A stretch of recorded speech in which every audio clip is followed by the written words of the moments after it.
நாம் இந்த நாளில் தியானித்து கொண்டிருக்கிறதன்படி கர்த்தருடைய வார்த்தைகளுக்கு கடந்து செல்வோம். அப்போஸ்தலர் நடபடிகளின் புஸ்தகம் 27ஆம் அதிகாரம் அதனுடைய 41 முதல் கடைசி வரை உள்ள பகுதிகளை நாம் வாசிக்க கேட்கலாம். இருபுறமும் கடல் மோதிய ஒரு இடத்திலே கப்பலை தட்ட வைத்தார்கள். முன்னணியம் ஊன்றி அசையாமல் இருந்தது.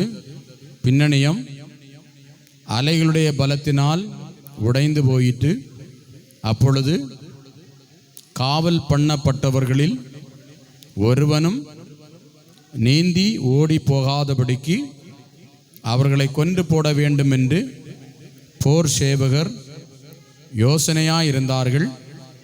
100க்கு அதிபதி பவுலை காப்பாற்ற மனதாயிருந்து அவருடைய யோசனையை தடுத்து நீந்தத்தக்கவர்கள் முந்தி கடலில் விழுந்து கரையேறவும் மற்றவர்களில் சிலர் பலகைகள் மேலும் சிலர் கப்பல் துண்டுகள் மேலும் போய் கரையேறவும் கட்டளையிட்டான். இவ்விதமாய் எல்லாரும் தப்பி கரை சேர்ந்தார்கள். அல்லேலூயா. கரை சேருவதற்குரியதான வழியை குறித்து நம் ஆண்டவருடைய பாதத்தில் நாம் தியானித்து கொண்டிருக்கிறோம். இடையில 2-3 வாரம் கேப் ஆனது. ஆமென், தோத்திரம். இன்று இவற்றிலிருந்து சில காரியங்களை கூட நாம் தியானிக்க கர்த்தர் நமக்கு கிருபை தருவாராக. ஆமென், அல்லேலூயா. கரை சேருவதற்கு உரியதான வழி நாம் பார்த்தோம். பவுலும் பவுலை சார்ந்தவர்களும் 276 பேர் கப்பலிலே பிரயாணம் செய்து கொண்டிருந்தார்கள். பிரயாணம் செய்து கொண்டிருந்த கப்பல் காற்றுகளினாலே அலைவுபட்டு முன்னேறி செல்ல விடாதபடிக்கு காற்று தடுத்து அவர்களை மிகவும் வேதனைப்படுத்திட்டு கடைசியாக அவர்கள் பிரயாணம் சென்ற கப்பல் உடைந்தது. கரை சேருவோம் என்கிற நம்பிக்கை ஒருவருக்கும் இல்லை. நம்ம அந்த 20ஆம் வாக்கியத்தை வாசிக்கும் பொழுது கடைசி பகுதியிலே சொல்லப்பட்டிருக்கிற இனி தப்பி பிழைப்போம் என்னும் நம்பிக்கை முழுவதும் அற்று போயிற்று. இனி தப்ப முடியாது, இனி பிழைக்க முடியாது, இனி வேதனை தான், வேதனையிலிருந்து தப்ப முடியாது என்றெல்லாம் அவர்கள் நினைத்தார்கள். அழிவு நிச்சயம். தொழிலில் இன்னி முன்னேற முடியாது. பிசினஸ் தகர்ந்தது தான், இனி நமக்கு அதுல எழும்ப முடியாது. வேலைகள் இல்லை, இனி நம்ம எழும்ப முடியாது என்கிற நிலைமையில நினைத்து கொண்டிருக்கிற தேவ பிள்ளைகளாய் உங்களுக்கு கரை சேருவதற்கு கர்த்தர் ஒரு பாக்கியத்தை கர்த்தர் வைத்திருக்கிறார். என்னை இன்னும் சிந்திக்க வைத்த ஒரு வார்த்தை 43 சொல்லப்பட்டிருக்கிறது. 100க்கு அதிபதி பவுலை காப்பாற்ற மனதாயிருந்து அவருடைய யோசனையை தடுத்து கப்பலில் இருந்த அனைவரையும் பார்த்து சொல்லுகிறார், நீந்த தக்கவர்கள் எல்லாரும் இறங்கி நீந்துங்கள். ஆமென், கரையேறுங்கள். அப்போ தேவனை அறிந்த ஒரு மனிதன் கப்பலிலே இருப்பான். ஆனால் அந்த மனிதன் மூலமாய் அந்த குடும்பம் முழுவதற்கும் பாதுகாப்பு உண்டு. பவுல் கர்த்தரை அறிந்தவர். பவுலை காப்பாற்றணும். எல்லாரையும் கொன்றால் பவுலையும் கொல்லணும். ஆனால் பவுலை கொல்ல விடாமல் தடுப்பதற்காக வேண்டி 100க்கு அதிபதியை கர்த்தர் எழுப்பி எல்லாரையும் தப்பும்படி கர்த்தர் செய்தார். பவுலும் சீலாவும் சிறைச்சாலையில இருக்கிறாங்க. சிறைச்சாலையில இருந்து பாடி கர்த்தரை ஆராதிக்கிறார்கள். ஆராதிக்கும் போது சிறைச்சாலையின் அஸ்திவாரம் அசைந்தது. எல்லாருடைய கட்டுகளும் கலண்டது. சிறைச்சாலையின் கதவுகள் திறவுண்டது. சிறைச்சாலை வார்டன் பார்த்தா ஜெயிலெல்லாம் திறந்து கிடக்கிறது. கைதிகள் எல்லாம் ஓடி இருப்பாங்கன்னு நினைச்சான். ஆனா ஒரு கைதிகளும் ஓடல. ஆமென். இது எதுக்கு சொன்னேன்னா, ஒரு பவுலும் சீலாவையும் அவர்கள் நிமித்தம் சிறைச்சாலையில் இருந்த அத்தனை கதவுகளும் திறக்கப்பட்டது. நல்ல கவனிங்க, பாடுகிற, ஆராதிக்கிற, ஜெபிக்கிற, வேதத்தை வாசிக்கிற, கர்த்தரை முழு மனதோடு தேடுகிற பிள்ளைகள் எங்கே இருக்கிறார்களோ அவர்கள் நிமித்தம் பெரிய விடுதலை தேசத்திற்கும் சமூகத்திற்கும் குடும்பத்திற்கும் கடந்து வரும். அதனால நம்ம ஆராதிக்கிறது வீணல்ல, நம்ம கர்த்தரை துதிக்கிறது வீணல்ல, கர்த்தரை தொழுது கொள்ளுகிறது வீணல்ல. அப்படியே நம்பின ராகாபி நிமித்தமாய் அவளுடைய குடும்பம் முழுவதும் காக்கப்பட்டது. நீங்க வேத பகுதியை வாசிக்குமா? இன்னொரு அதிர்ச்சி சம்பவம். எரிகோவின் மதிலுக்கு மேலே, கோட்டையின் மேலே ராகாபுடைய வீடு இருந்தது. கோட்டை இடிஞ்சு விழுந்தது. ராகாபு இருந்த வீடு, கோட்டை சுவர் இடியவில்லை. ஒரு ஸ்தோத்திரம் சொல்லுங்க பாப்போம். ஹல்லேலூயா. நம்முடைய ஆண்டவர் எவ்வளவு நல்லவர்! நம்புகிறவர்களை எந்த சேதமும் வராமல் பாதுகாக்கிறவர். நம்புகிறவர்களை, அவர்கள் குடும்பத்தை கண்ணின்மணி போல பாதுகாக்கிறவர். நீ விசுவாசித்தால், ராகாபே நீ விசுவாசித்தால் உன் வீட்டார் அனைவரும் ரட்சிக்கப்படுவார்கள். ஆமென். அவளுடைய விசுவாசம் கடைசியாக இயேசுவுக்கு பாட்டியாகவே மாற்றிட்டு, ஆமென், இயேசுவுக்கு பாட்டியாகவே மாற்றிட்டு. ஒரு அல்லேலூயா சொல்லுவோமா? அப்ப பவுல் தேவனை அறிந்தவன் எங்கே இருக்கிறானோ அவன் நிமித்தம் ஆண்டவர் பெரிய ரட்சிப்பையும் விடுதலையும் கர்த்தர் கட்டளையிடுவாராக. இப்போ 110 அடுத்து சொல்றாரு, கப்பல் துண்டுகளை பிடித்து கரையேறவும் கட்டளையிட்டார். கப்பல் உடையும் போது தண்ணியில உயிருக்கு போராடிட்டு இருக்கிற நேரத்தில் பலக துண்டு நம்மளை தேடி சில சமயத்தில் வரும், நம்ம கிட்ட வரும் அலையில. சிலது நம்ம கிட்ட என்ன செய்யாது, வராது. ஸ்தோத்திரம். தப்பணும்னா வருதோ வரலையோ பலகையை பிடிச்சிடணும். இப்போ எல்லா ஞாயிற்றுக்கிழமையும் பலகை நம்ம கிட்ட வருது. பைபிள் படிக்கிறவங்க அத்தனை பேர் கை தூக்குங்க பாப்போம். ஸ்தோத்திரம். எல்லாரும் பாருங்க, நல்லா படிக்கிறாங்க. ஸ்தோத்திரம். பைபிள் படிப்பது பலக துண்ட நம்ம தேடி போய் பிடிப்பது. பிரசங்கம் பலக துண்டு உங்களை தேடி வரும். பைபிள் படிப்பது நம்ம தேடி பிடிப்பது. ஸ்தோத்திரம். ஒவ்வொரு நாளு காலையும் பைபிளை தியானிக்கணும், பைபிள் படிக்கணும். ஸ்தோத்திரத்தோட இருக்க சொன்னா பைபிள் படிக்கணும். காலையில எழும்பி பல்லு விளக்க மறக்க மாட்டோம். மறக்கிறவங்களும் உண்டு, மறக்கிறவங்களும் உண்டு. சாப்பிட்டுட்டு ஐயே நாய் பல்லு விளக்க மறந்தேன்னு சொல்றவங்களும் உண்டு. பல்லு விளக்க மறக்க மாட்டோம், பைபிள் படிக்கவும் மறக்கப்படாது. Praise the lord. காலையில பெட் காஃபி குடிக்க மறக்க மாட்டோம். மறக்கிறவங்க கை தூக்குங்க பாப்பா. யாரும் இல்லை, என்ன தவிர.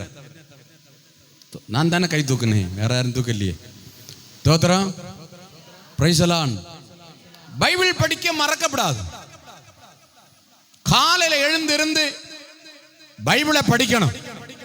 அது நீங்க கர்த்தரை தேடி உங்க உயர்வுக்குரிய பலகை துண்டை தேடி பிடிக்கிறதற்கு சமம். உயரணும், முன்னேறணும், கரையேறணும் என்ற விருப்பம் நமக்கு இருக்குமானால், எல்லாரும் என்ன கவனிங்க, பிள்ளைகள் கரையேறணும் என்கிற விருப்பம் நமக்கு இருக்குமானால் ஒவ்வொரு நாளும் வசனம் என்கிற பலகையை தேடி கண்டுபிடிக்கணும், தேடி பிடிக்கணும். தம்பி வளரணுமா? வசனம் என்கிற பலகையை பிடிச்சிக்க. ஸ்தோத்திரம். வசனம் படிக்கலன்னா நம்ம முன்னேற முடியாது, வளர முடியாது. ஸ்தோத்திரம். ஹல்லேலூயா. இப்ப கரையேறுவதற்கு வசனம் என்கிற பலகையை பிடித்தவர்களை குறித்து நான் உங்களோடு பேசிக்கொண்டு இருக்கிறேன். கல்யாண வீடு எல்லாரும் கவனிங்கன்னு சொல்றேன். ஆமென். என்ன வீடு? கானாவூர் கல்யாண வீடு. இயேசு கல்யாண வீட்டிற்கு அழைக்கப்பட்டிருந்தார். அவருடைய சீஷர்கள் கல்யாண வீட்டிற்கு போனாங்க. நம்ம கல்யாண வீட்டில் கடைசியா என்ன கொடுப்போம்? பாயாசம் கொடுப்போம். எத்தனை பாயாசம்? வசதிக்கு ஏற்றார் போல என்ன கொடுப்பாங்க? பாயாசம் கொடுப்பாங்க. பாயாசம் தரல என்ன சொல்லுவீங்க? தோத்திரம் என்ன செய்வீங்கன்னு கேட்டேன். கானாவூர் கல்யாண வீட்டில் அவங்க யூதருடைய ஒழுங்கின்படி கடைசியா திராட்சரசம் கொடுப்பாங்க. திராட்சரசம் கொடுக்காம இருந்தால் அந்த வீடை திட்டி தீப்பாங்க, நிந்திப்பாங்க, பரிகாசம் பண்ணுவாங்க, அவமானமா எண்ணுவாங்க, அவமதிப்பாங்க, நிந்திப்பார்கள். Price the Lord. இப்ப இந்த வீட்டில் ரசம் தீர்ந்து போச்சு. ரசம் கொடுக்கிறதுக்கு கிடையாது. வீட்டுக்காரன் ரொம்ப வேதனைப்படுறான். என்ன வேதனைப்படுறான்?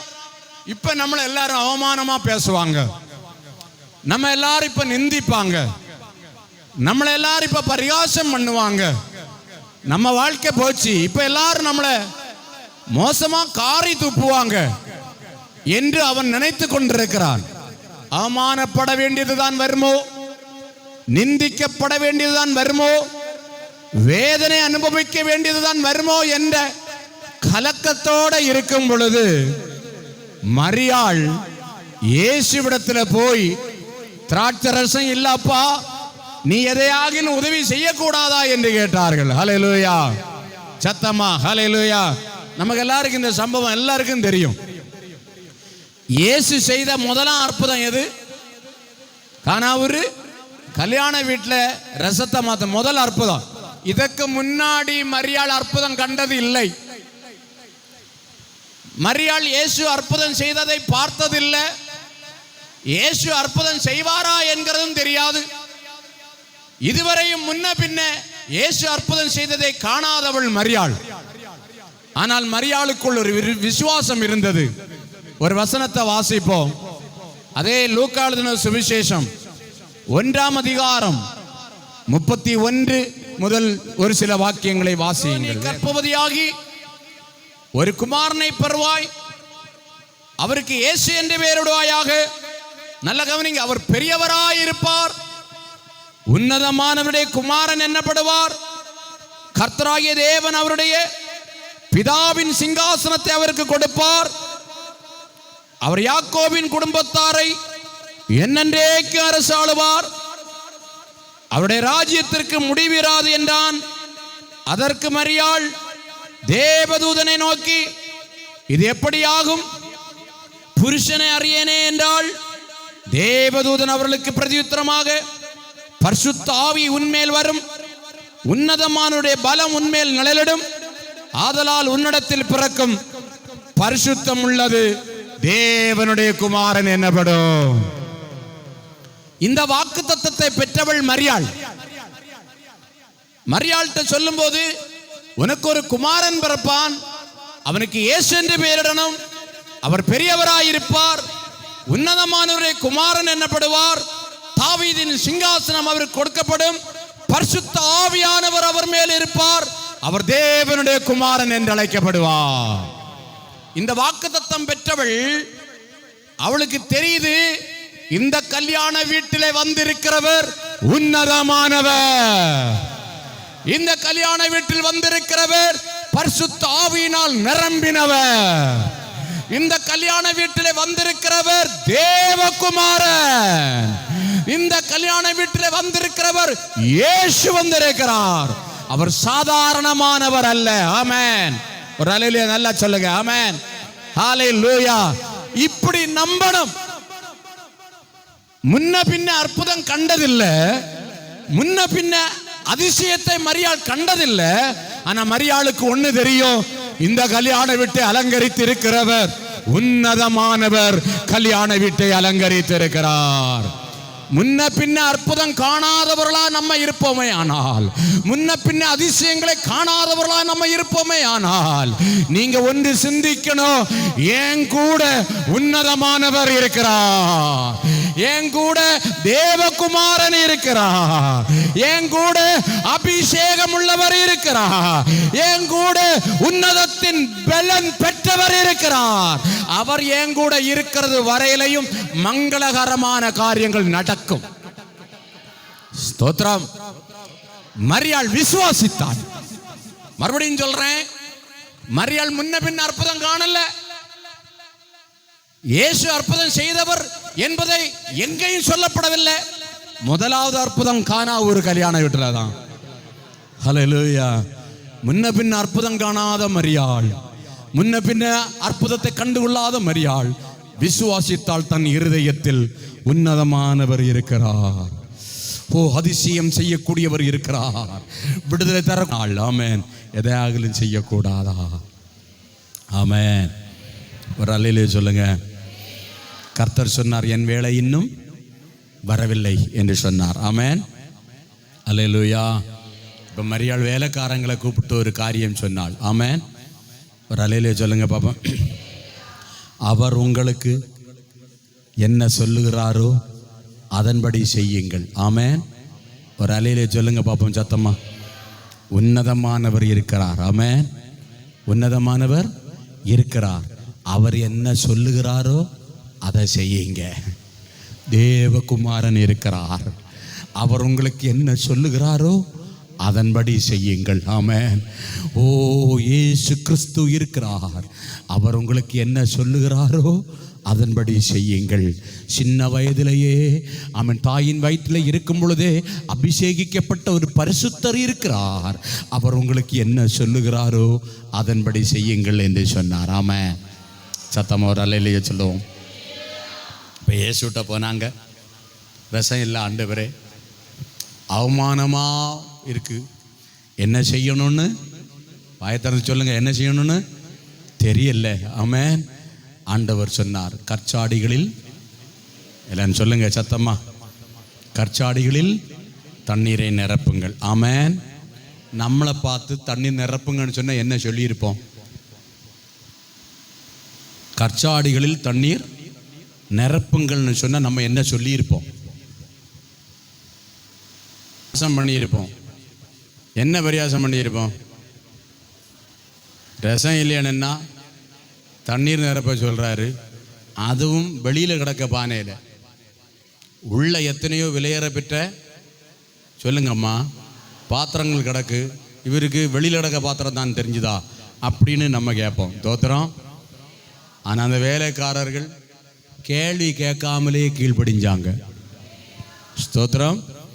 கேள்வி கேட்காம கீழ்ப்படுகிறவர்களுக்குத்தான் கர்த்தர் அற்புதத்தை செய்வார்.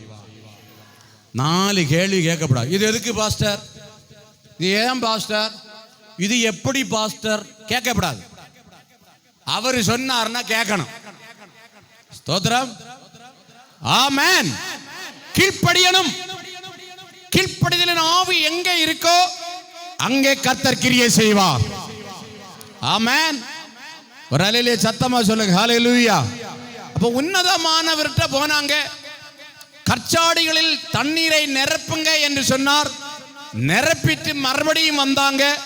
வந்தபோது கர்த்தர் சொன்னார், தண்ணீரை மொண்டு பந்தி விசாரணைக்காரனிடத்தில் கொடுங்கள். ஆமென். அவன் ருசி பார்த்து விட்டு சொன்னான், முந்தின ரசத்தை பார்க்கிலும் பிந்தின ரசம் அதிக ருசி உள்ளதாயிருந்தது. ஹல்லேலூயா. சத்தமா சொல்லுங்க. ஹல்லேலூயா. ஹல்லேலூயா. ஹல்லேலூயா. கர்த்தரிடத்திலிருந்து வந்த வசனம் என்கிற துண்டு பலகையை அந்த தண்ணீரை மொண்டு ஊற்றினவர்கள் பிடித்து கொண்டார்கள். அந்த குடும்பத்தின் நிந்தை மாறினது, அந்த குடும்பத்தின் சாபங்கள் மாறினது, அந்த குடும்பத்தின் அவமானம் மாறினது. ஆமென். தண்ணீரை மொண்டு ஊற்றுங்கள் என்று சொன்ன அந்த பலகையை அவர்கள் பிடித்தார்கள். பிடித்தபடியினாலே கானாவூர் கல்யாண வீட்டின் அவமானம் மாறினது. அந்த பலகையை பிடித்ததினாலே கல்யாண வீட்டில் உள்ள நிந்தைகள் மாறினது. கண்ணீர் மாறினது, வேதனை மாறினது. ஹல்லேலூயா, ஹல்லேலூயா. நம்ம அவமானம் மாறணும்னா பலக துண்டு வறுமை பிடிக்கணும், ஸ்தோத்திரத்தோட இருக்கணும். நம்ம குடும்பத்தில் உள்ள நிந்தைகள் மாறணும்னா கர்த்தருடைய சமூகத்திலிருந்து வரக்கூடிய வார்த்தையாகிய பலகையை பிடிக்கணும். கேள்வி கேட்கப்படாது. ஸ்தோத்திரம். கேள்வி கேட்காம கீழ்ப்படியணும். ஆமென், ஹல்லேலூயா. கேள்வி கேட்காம கீழ்ப்படிஞ்சாதான் கர்த்தர் நமக்கு எதையாவது செய்ய முடியும். நிந்த மாறணுமா, பரியாசம் மாறணுமா, தாரித்திரியம் மாறணுமா, வர்ம மாறணுமா, ஒன்று இல்லாம இருக்கிற அந்த காலி பாத்திரம் நிரம்பணுமா, அவர் சொல்லுகிற வார்த்தையாகிய பலகையை பிடிக்க வேண்டும். பிடித்தால் நிந்த மாறும், பரிகாசம் மாறும், கண்ணீர் மாறும், துன்பம் மாறும். ஆமென், ஹல்லேலூயா. எத்தனை பேர் பிடிக்க ஆயத்தம்? ஆமென். நிந்தைகள் மாறணும்னா வசனத்தை பிடிச்சிக்கோ. ஸ்தோத்திரம். ஏன் எதுக்குன்னு கேள்வி கேட்கப்படாது. ஆமென். இவங்க வசனம் பிடிச்சதுனால நிந்த மாறுச்சு, அவமானம் மாறுச்சு, கண்ணீர் மாறுச்சு. இன்னொரு பக்கம் சொல்றேன், நிறம் இல்லாத தண்ணீர் நிறம் வந்தது. ஆமென், ஹல்லேலூயா. மனம் இல்லாத தண்ணீருக்கு மனம் வந்தது. ருசி இல்லாத தண்ணி ருசியாச்சு. ஒரு அலையிலே சொல்லுங்க பாப்போமே. அப்போ நிறம் இல்லாததுக்கு நிறம் வரணும். கேள்வி கேட்க போறேன். மேக்சிமம் நீங்க சாரி எடுக்க போறீல்ல, நான் கேட்டது புரிஞ்சா? சாரி எடுக்க போற நீங்க எதை பார்த்து சாரி எடுப்பீங்க? கலர் பார்த்து தானே. குடங்கள் போய் கலரை பார்த்து எடுப்போம், அப்படிதானே? அவன் சாரியை விரிச்சு போட்டுட்டு எல்லா லைட்டையும் போடுவான். கண்ணுக்கு என்ன செய்யும் சொல்லுங்க? பளிச்சுன்னு தெரியும். எதை எடுக்கணும்னு நமக்கு தெரியாது. அந்த அளவுக்கு நம்ம என்ன செய்யும், மிரண்டுருவாங்க. அவன் நம்மளை மிரட்டுறதுக்குன்னே வச்சிருக்கான். ஸ்தோத்திரம். மிரண்டு அங்கே இருந்து எடுத்துட்டு அவன் அழகா கவருக்குள்ள எல்லாம் வச்சு பின் பண்ணி அவன் தந்து விடுவான். ஸ்தோத்திரம், ஸ்தோத்திரம். வீட்டுல வெறுமை ஹீன்னு நிற்கும். என்னது? சே, கொண்டு கொடுத்து மாத்திட்டு வாரது நல்லது. கலர் பிடிக்காது. ஸ்தோத்திரம், ஸ்தோத்திரம். ஒருத்தர் புருஷன் மனைவியுமா ஜவுளி கடைக்கு ட்ரெஸ் எடுக்க போனாங்க. ட்ரெஸ் எடுக்க போன நேரத்தில் மனைவி போனவளை காணல. போனவளை என்ன என்ன பாருங்க, தோத்து போனவளை காணல. அப்ப வாட்ச்மேன் 8 மணிக்கு டியூட்டி, வாட்ச்மேனுக்கு. அவன் டியூட்டி மாறதுக்குள்ள டைம் ஆச்சு. வர வேண்டிய அடுத்த டியூட்டிக்கு வர வேண்டியவன் வரலையா.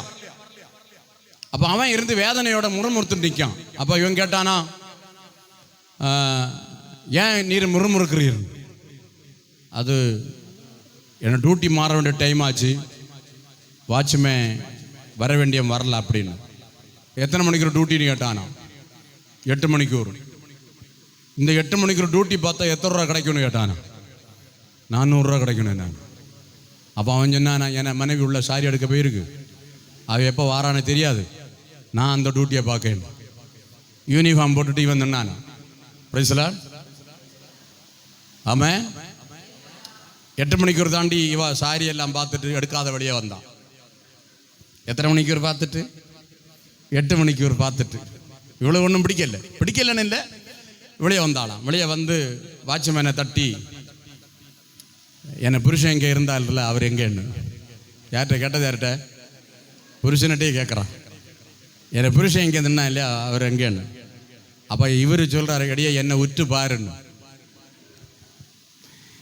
உற்று பார்த்தா புருஷன் வாட்ச்மேன் ட்ரெஸ்ஸில் நிற்கிறாரு. நீர் ஏன் போய் வாட்ச்மேன் ட்ரெஸ்ஸில்? எனக்கு தெரியும் நீ உள்ளே போன 8 மணிக்கு வரமாட்டேன்னு. அதனால் அந்த 8 மணிக்கு நான் இதில் நின்னேன். 400 ரூபா கிடச்சின்னு. நான் எத்தனை ரூபா? உடனே இவ சந்தோஷத்தில் துள்ளிட்டான். ஏன் நீ துள்ளுற? நான் ஒரு சாரியை பார்த்தேன், 400 ரூபா குறைவா இருந்து, இப்போ நீர் அந்த 400 ரூபா சம்பாதிச்சிரு தாரு, நான் எடுத்துட்டு வரேன். உங்களை சொல்லல. சில நேரம் நம்ம போய் படுற பாடு இருக்க. Price the Lord.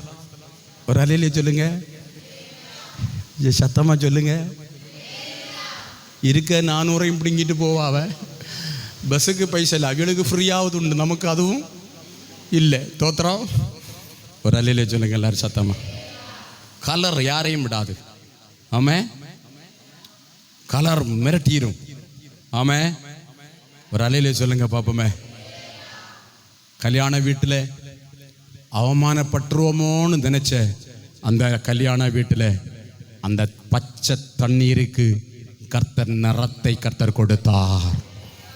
ரசம், திராட்சை ரசத்தினுடைய நல்ல சிவந்த ஒரிஜினல் கலரை கர்த்தர் கொடுத்து, ஆமென், ஒன்றுமில்லாத தண்ணீரை கர்த்தர் கலராக மாற்றினார் என்றால், எப்படி ஒரு கலரை ஒருவன் விரும்பி பார்க்கிறானோ அதுபோல உங்க குடும்பத்தை திரும்பி பார்க்காதவர்கள், உங்க குடும்பத்தை அவமானமாக எண்ணினவர்கள், உங்க குடும்பத்தை, உங்க பிள்ளைகளை திரும்பி பார்க்காத போகிறவர்கள், உங்க வாழ்க்கையை திரும்பி பார்க்காதவர்கள், ஒரு நிறமும் இல்லை, ஒரு கலரும் இல்லை என்று அற்பமாய் எண்ணிவிட்டு போகிறவர்கள் நடுவில் நீ கர்த்தருடைய சமூகத்தில் வரக்கூடிய கர்த்தருடைய வார்த்தையாகிய பலகையை நீ பிடித்துக் கொள்ளுவாயானால், பலகை தொண்டை பிடித்துக் கொள்ளுவாயானால், ஒருவரும் திரும்பி பார்க்காதவனுடைய குடும்பத்தை, ஒருவரும் திரும்பி பாராதவனுடைய பிள்ளைகளை, ஒருவரும் திரும்பி பாராதவனுடைய ஜீவியத்தை திரும்பி பார்க்கிற நிறத்தை கர்த்தர் உனக்கு தந்து கர்த்தர் உன்னை ஆசீர்வதிப்பார். ஹல்லேலூயா. சத்தமா ஹல்லேலூயா, ஹல்லேலூயா. இரண்டாவது ஒரு மனம் வந்தது. ஆமென், ஆமென். திராட்சை ரசத்துல என்ன வந்தது? மனம் வந்தது. ஆமென், ஹல்லேலூயா. மனம் இல்லாத வாழ்க்கையா, வாசனை இல்லாத வாழ்க்கையா, வாசனை உள்ள வாழ்க்கையாய் கர்த்தர் மாற்றுவார். வாசனை வந்துன்னா பலரும் அறிவாங்க, இன்ன இடத்துல ஒரு மரம் நிற்குன்னு. ஆமென். இன்ன இடத்துல ஒரு மரம் நிற்கி, அங்கேருந்து தான் இந்த பூவாசம் வருது என்று சொல்றது போல, இன்ன இடத்துல ஒரு குடும்பம் இருக்கு, இன்ன இடத்துல ஒரு குடும்பம் வாழ்கிறது, அது ஜெபிக்கிற குடும்பம். ஆமென். கர்த்தரை ஆராதிக்கிற குடும்பம், அது ஆசீர்வதிக்கப்பட்ட குடும்பம், அது மேன்மையான குடும்பம். அவங்க பிள்ளைகளா நல்ல பிள்ளைகள். ஆமென். அவங்க பிள்ளைகளா தெய்வ பயமுள்ள பிள்ளைகள். அவங்க பிள்ளைகளா நல்ல உத்தியோகத்தில் இருக்கிற பிள்ளைகள். ஆமென். இதுவரை வாசம் வராத குடும்பமா, வாசம் வருகிற அளவுக்கு கர்த்தர் உங்களை ஆசீர்வதிப்பார். வசனம் என்கிற பலகையை பிடிக்கணும். ஆமென். சத்தமா ஹல்லேலூயா, ஹல்லேலூயா, ஹல்லேலூயா. இப்ப ருசி உள்ள தண்ணீராய் மாறிட்டு உங்க வாழ்க்கையை ருசி உள்ளதாய் கர்த்தர் மாற்றுவா. பிரதர், ருசி உள்ளதா மாறணும்.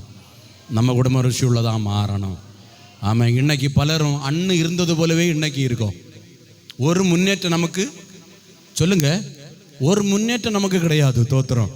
அன்னைக்கு இருந்தது போலவே இன்னைக்கு இருந்துட்டே இருக்கிறோம். தோத்திரம். அதுக்கு காரணம் என்ன தெரியுமா? நீ வசனத்துக்கு எதிர்த்து நிற்கிறபடியினாலும், வசனம் நம்மை தேடி வரும் பொழுது 1000 கேள்விகள் கேட்கிறதுனாலும் ஆமென், நாம் முன்னேற முடியாமல் இருக்கிறோம். அதல்ல, வசனத்திற்கு நாம் கீழ்ப்படியும் பொழுது, வசனத்தை பற்றி கொள்ளும் பொழுது, எனக்கு நேராய் இன்று வந்த கர்த்தருடைய வார்த்தை நான் பிடித்துக் கொள்ள வேண்டும், நான் முன்னேற வேண்டும் என்று நீ நினைத்து பிடித்துக் கொள்ளுவாயானால் வாழ்க்கை ருசி உள்ளதாய் மாறும். என்னை குத்தி பேசிட்டார்னு சொல்லப்படாது. தோத்திரம். என்னை குத்தி பேசிட்டார், இவர் என்ன இதுதான் பேசுறோம் சொல்லப்படாது. என்ன ஒரு வார்த்தை வருதுண்டா நீ பிடிச்சுக்கணும். ஆமென். உன்னை நேசிக்கிறதுனால கர்த்தர் வார்த்தையை தருகிறார். தோத்திரம். குத்தி பேசுகிறன்னு நினைக்கப்படாது, வெட்டி பேசுகிறார்னு நினைக்கப்படாது, என்னைக்கு இவருக்கு இதுதான் நினைக்கப்படாது. ஆமென். வருகிற வார்த்தை, என்னைக்கு ஒரு வார்த்தை வந்து உன்னை தொட்டுட்டே இருக்குன்னா கர்த்தர் உன்னை நேசிக்கிறார்னு அர்த்தம். ஆமென். நீ வளரணும்னு இயேசு விரும்புகிறார், நீ முன்னேறணும்னு இயேசு விரும்புகிறார். தேசத்துல உன்னுடைய வீடு மகிமையா இருக்கணும்னு கர்த்தர் விரும்புகிறார். ஸ்தோத்திரம். வசனத்தை பற்றி கொள்ளணும். ஆமென். ஒரு அல்லேலூயா சொல்லுங்க பாப்போமே. அல்லேலூயா. ஒரு சம்பவத்தை வேதத்திலிருந்து மட்டும் சொல்லி முடிக்கிறேன். ஆமென். லேகியோன் பிசாசு பிடித்தவன், கல்லறையிலே அவன் படுத்திருந்தான். அவனுடைய குடியிருப்பு கல்லறையில். வீட்டில் போய் படிக்கணும். மார்க் 5ஆம் அதிகாரம். எல்லாரும் என்ன திருப்பு பைபிள் இப்ப திருப்பப்படாது. கல்லறையிலே இருந்தான். அவனுடைய குடியிருப்பு கல்லறையில். சரீரத்தை கீறி கொண்டிருந்தான். அவனுக்கு ஒரு சமாதானம் கிடையாது. அவனுடைய வீட்டாருக்கு சமாதானம் கிடையாது.